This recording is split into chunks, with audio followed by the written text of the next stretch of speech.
किसी ने बड़े काम की बात कही है, पत्थर में एक ही कमी है कि वो पिघलता नहीं, लेकिन यही उसकी खूबी है कि वो बदलता भी नहीं। नमस्कार दोस्तों, एक छोटी सी कहानी आपके लिए ये पिता और पुत्री की है। पिता थे, उनकी पुत्री बड़ी प्यारी बिटिया थी। वो धीरे धीरे बड़ी हो रही थी। अभी उसकी उम्र ज़्यादा नहीं थी, वो 7 या 8 साल की रही होगी। विद्यालय जाना उसने शुरू कर दिया था, लेकिन अपने गुणों से उसने सबको प्रभावित कर लिया था। पिताजी उसको जो भी सिखाते थे उसको बड़े मनोयोग से वो सीख जाती थी, और जो भी संस्कार देते थे उसका भी वो पालन करती थी। विद्यालय में पीटीसी होता था, उसमें भी वो जाते थे, और वो अपनी बेटी की जब टीचर्स उसके बखान करते थे, आपकी बेटियाँ बहुत प्यारी, तो उनको बहुत अच्छा लगता था। उन्हें उसके ऊपर थोड़ा सा गर्व था, चलो मेरी बेटी मेरी बातों को मानती है और अच्छी चीज़ें सीख करके अपना नाम रोशन कर रही है, अच्छे गुणों को सीख रही है, आगे बढ़ करके जब बड़ी हो जाएगी कुछ अच्छा करेगी। एक दिन संयोग से वो गए, वो किसी जगह पर विद्यालय में ही गए, और बहुत सारे लोग वहाँ इकट्ठा थे।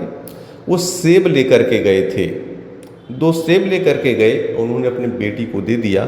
उस बिटिया जो थी उसको सेब बहुत प्रिय भी था। उन्होंने अपनी बेटी को दिया, कहा बेटा ऐसा करो, 1 सेब आप खा लो और 1 सेब आप हमें दे देना। क्योंकि बिटिया को सेब बहुत प्रिय था, तो उसने क्या किया, और पिताजी की बात को सुना, तो उसने 1 सेब उठाया और उससे 1 टुकड़ा काट लिया। काट करके उसको चखने लगे। पिताजी सोच रहे थे अच्छा एक ली है, जो दूसरा वो मुझे दे देगी। अब उसने क्या किया, जो बिटिया थी उसने दूसरे भी सेब को उठाया और उसे भी 1 टुकड़ा काट लिया। अब चूंकि विद्यालय में थे, लोग सामने बैठे भी थे, वो देख रहे थे। अब वो देखे तो वो बेटी दोनों सेबों को, दोनों, इसको भी जूठा कर दिया, उसको भी जूठा कर दिया। अब पिताजी भी सोचने लगे कि मेरी बिटिया इतनी अच्छी थी, कैसे इतना इसके अंदर लालच आ गया सेब के प्रति, क्या कर रही है। हमने कहा था 1 सेब दे दो। अब लोग जो थे सामने खड़े थे वो भी चौंक गए, आश्चर्य में पड़ गए कि बिटिया अपने पिताजी को भी सेब नहीं दे रही है।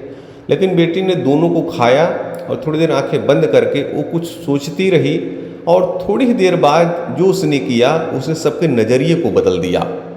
फिर उसने 1 सेब उठाया और कहा कि पापा ये सेब आप खाइए, ये बहुत मीठा है। ये सेब जो है उतना मीठा नहीं, आपके खाने लायक नहीं, आप इसको खाइए।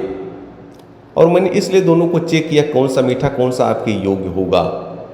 तो बेटी की ये बात सुन करके पिता के मन में जो बातें चल रही थी मेरी बिटिया कैसी है, वो सब धारणा एकदम से बदल गई। उन्होंने अपनी बिटिया को पकड़ करके अपने गले से लगा लिया, और बाकी जो सब लोग थे वो तालियां बजाने लगे। बड़ी छोटी सी कहानी है दोस्तों, इसका सार एकदम स्पष्ट है कि जीवन में भी कभी किसी को उसके एक काम से मत आंकिए, एक कृत्य से ही मत आंकिए। थोड़ा सा देखिए कि उसने उस काम को किया क्यों है, उसको ये काम क्यों करना पड़ा, उसकी भावनाएं क्या हैं, उसकी धारणाएं क्या हैं। अगर आप इस चीज़ को समझ जाएंगे तो आपका विचार बदल जाएगा। आप व्यवहारिक क्षेत्र में देखिए, बहुत बार हम किसी के एक काम से उसका मूल्यांकन कर लेते हैं और उसी काम के आधार पर अपना नज़रिया बना लेते हैं, और हमारा जीवन या संबंध जो है वो दुखद हो जाता है, और हम हो सकता है किसी एक अच्छे इंसान को हमेशा के लिए खो दें। तो कभी भी जीवन में ध्यान रखिए, किसी का मूल्यांकन उसके एक काम से न कीजिए, उसके और भी कामों को देखिए, 2-3 कामों को देखिए, उसको परखने की कोशिश कीजिए, तब उसके बारे में धारणा बनाइए। अगर आप ऐसा करेंगे तो जीवन में आप सुखी रहेंगे, और भगवान ने आपको ये समझ दे रखी है कि आप किसी का मूल्यांकन कर सकते हैं। तो भगवान ने जो गुण भी आपको दिया है, जो ज्ञान आपको दिया है, जो विचार आपको दिया है, उन सभी चीज़ों के प्रति कृतज्ञता का भाव अपनाइए और अपने जीवन को बेहतर से बेहतरीन बनाइए। याद रखिए, ऊपर वाले न भूलते हैं न भूल करते हैं, वह आपके प्रत्येक कर्म का फल अवश्य देते हैं।